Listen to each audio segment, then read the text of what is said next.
Hello, everyone. I am Tess. Thanks for joining us for another episode on Breakers Breakdown, where we journalism students break the ice. Wait, that doesn't sound right. No, it's break things down. Well, today is not an ordinary episode on our podcast. We have a very special guest joining us today. Give it up for our newest student counselor, Mr. Banducci. Hi, everyone. Thanks for having me. I'm really excited to be here. Yeah, we're so excited to have you. So, in today's agenda, we will be breaking the ice in this interview. I'll start with some lower stake questions, gradually moving towards some more professional and important ones. So, are you ready? Let's just get to it. I am ready. Let's go. Okay, woo! All right, first question. This is a hard one.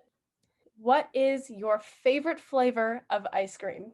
Oh, wow. That is hard hitting. Yeah. Yeah. Actually, one of the first questions I got in my interview here coming into Laguna Beach, everybody here in the office already knows that I love ice cream. And it's difficult because it's probably going to depend on the day, but I'm probably going to go with an old favorite. It'd have to be Rocky Road.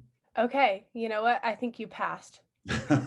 Chocolate. I'm all chocolate, so I'm right with you. Oh, good. So, going off of the food topic here, I know that your last name is Italian, so I kind of have my prediction about what you're going to say. What would be your last meal ever? Well, yeah, one of the good things about an Italian meal is that there's so many courses, it never stops coming. And I think that would probably be like if I really had to go there, it might be like a endless buffet or like a bottomless fries or something where it would just never stop because I don't want it to be my last meal. I want to keep eating and keep trying different things. I do love Italian food and pizza is, like if it just had to be one thing, it might just be like the perfect food. That or like it's just good all the time. So I don't know, probably one of those. But yeah, if I can just keep it coming and never stop eating, that'd be great.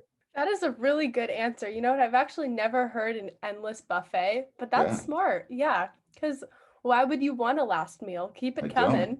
coming. Okay. My next question is about pets. So, do you have any pets? Well, I actually grew up on a little working family farm. So I grew up with a lot of animals around me, and that's just kind of my nature. We just moved to Mission Viejo, and it's my wife and my two little girls, 12 and 9. And we settled in, but we don't have like the pet thing really done. We brought with us a couple bunnies. So my girls have two rabbits, and we have a couple betas in the house. So nothing super fancy. Every family member I have has dogs. So we go wherever we go, we get puppy time.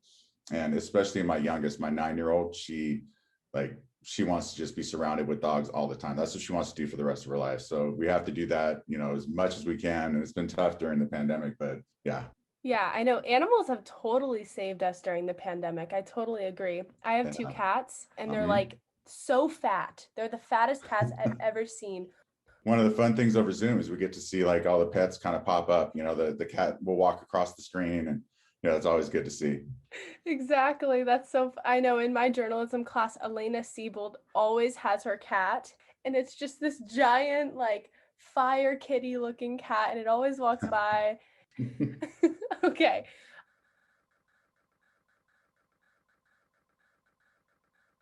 Moving on, let's see. Where did you go to college? I actually went to UCLA.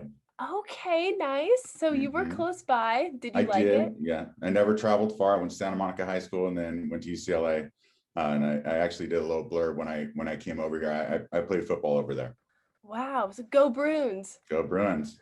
Now, outside of work, I know you're a family man. What does a typical day look like for you? Well, being a family man, that's partially out of my control. My little one plays soccer, and my 12-year-old, it does a lot of theater.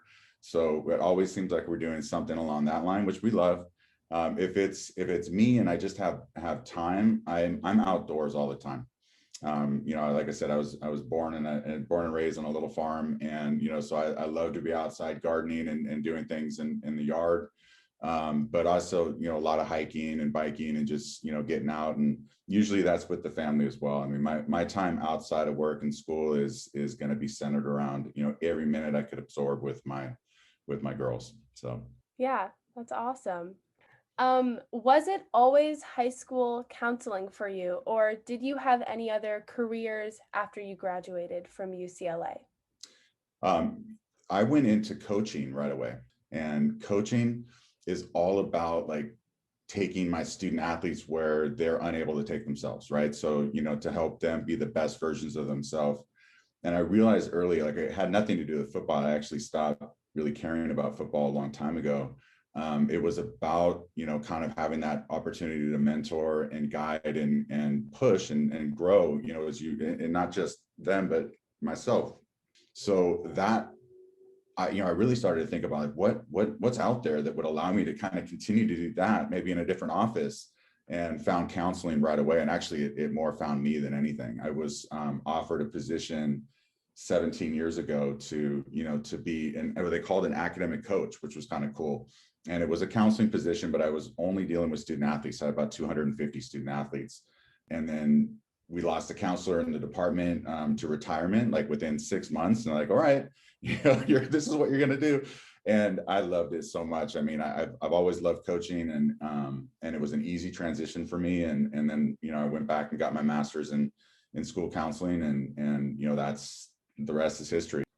Did anything inspire you to become a counselor? Like, was there a moment where you knew that you had to be a counselor or that you loved it so much?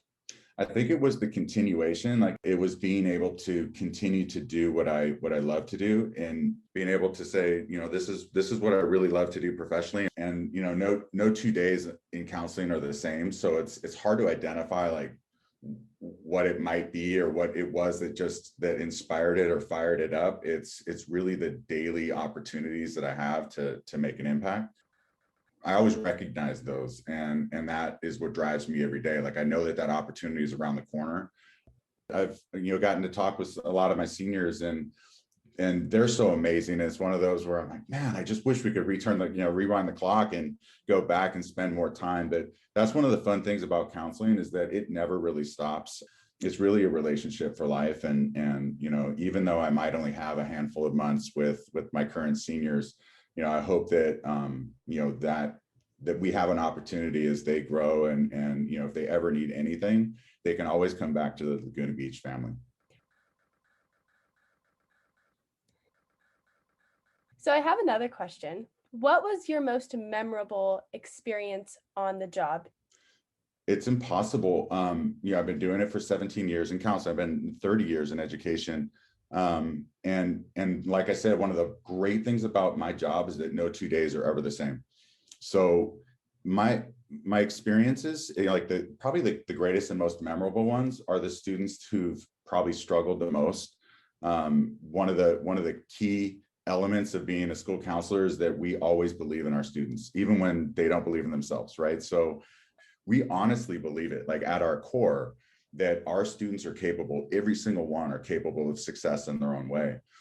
And it's funny that you asked, because it was probably like 2 weeks ago, I had a student that reached out to me that I had years ago. He literally failed every class. So he took every class at our school twice, like as he went through. And I had him as a freshman. At that school, I was actually, we worked up with our grade levels. So I started with him as a freshman and was his freshman counselor, then a sophomore, then his junior and senior. So I just rolled all the way through. And I knew from the minute I met him his freshman year that he was incredibly intelligent. He actually played ball for me as well. So I got to know him a lot on a personal level. And I knew how smart he was. I knew how capable. He just needed to believe in himself and understand that he was smart and capable, and he could be successful. So I get a call out of the blue, hadn't heard from him in years. And he called just to tell me that he had graduated college. It had taken him a long time, and he was now in law school. So he's going to be a lawyer. He's going to be an attorney. And it's one of those where you hear that stuff and you go, man, like that's why we believe, like it's not just because like we're supposed to, it's because we have enough experiences, but it stems from the fact that we honestly believe that every single student that we have can be successful.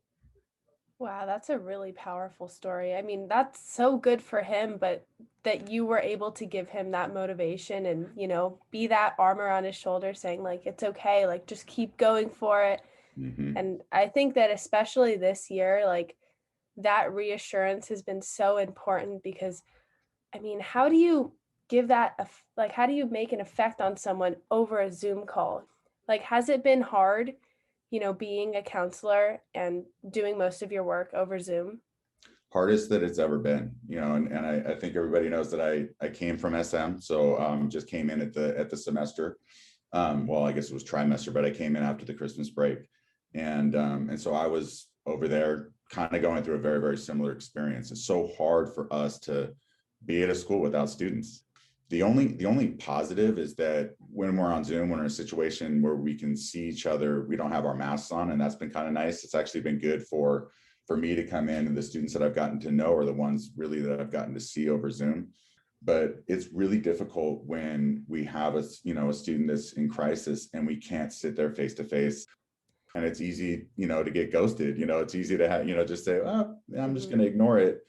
But it pales in comparison to actually sitting, face to face, a couple feet apart, just saying, I'm here. Yeah, I know. I think it's a huge accomplishment that, we're actually in school in Hmm. person. No matter how that looks, I agree with what you're saying. We are super close and we are going to get back to that. At least, I mean, fingers crossed next year will be normal. Yeah. But Just like anything else in life, it's temporary. It's the truth, no matter what. It's not just lip service. It is temporary. We can do this, and we just have to hold on.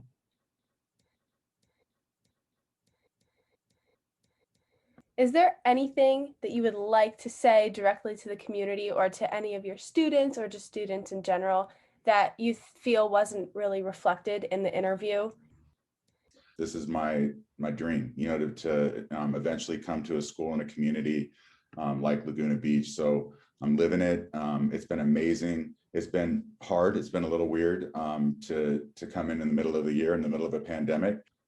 I would just say, please take the opportunity to introduce yourself. I mean, you all know you're in my caseload, but I won't know you yet. So just even a quick hi, and with the masking and all of that. But I would say that the faster that we can all get to know each other, in my particular caseload, which is GL through O, then the easier it'll be for us to start to work together.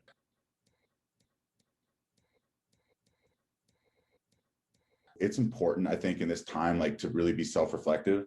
And when you're feeling overwhelmed, when you're feeling like you're really buried under a mountain of like stress and anxiety and some of the stuff that we're all dealing with, is to really try to bring some truth to it. Try to self-reflect and break it down. There will be big things, right? In any day, pandemic or not, there's going to be big things that we're all dealing with, and those things are going to be big. They're going to stay big, and we have to work on those. And I would also say that so much of that is going to be based on the people that are around you. You surround yourself with amazing people. That's friends, that's family, that's teachers, hopefully us as counselors, where you can like share some of that load. And so utilize those things just in terms of your overall mental health and wellness, especially in a time like this. Don't forget that you're never alone. I think that Laguna is very lucky to have you. I'm so happy that you came to join us and, Oh, thanks. answer some of these questions. I know at first they were a little low stakes, but I thought that everything that you said will resonate with everyone. And it was so nice to meet you. I can't Yeah. believe that this was like a meet and greet too. It wasn't just an icebreaker.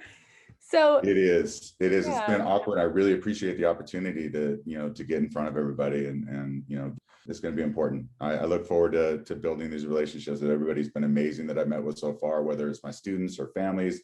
The people, the staff and faculty here at Laguna Beach are incredible. It's really what I came for, was this community and this environment. It's been everything that I was hoping it would be. Thank you so much for joining us. And we are so happy to have you on the team. That is it for Breakers Breakdown. Thank you so much again, Mr. Banducci, for joining me today. And thank you to everyone for tuning in. See you next time on Breakers Breakdown. Bye. Bye, everyone.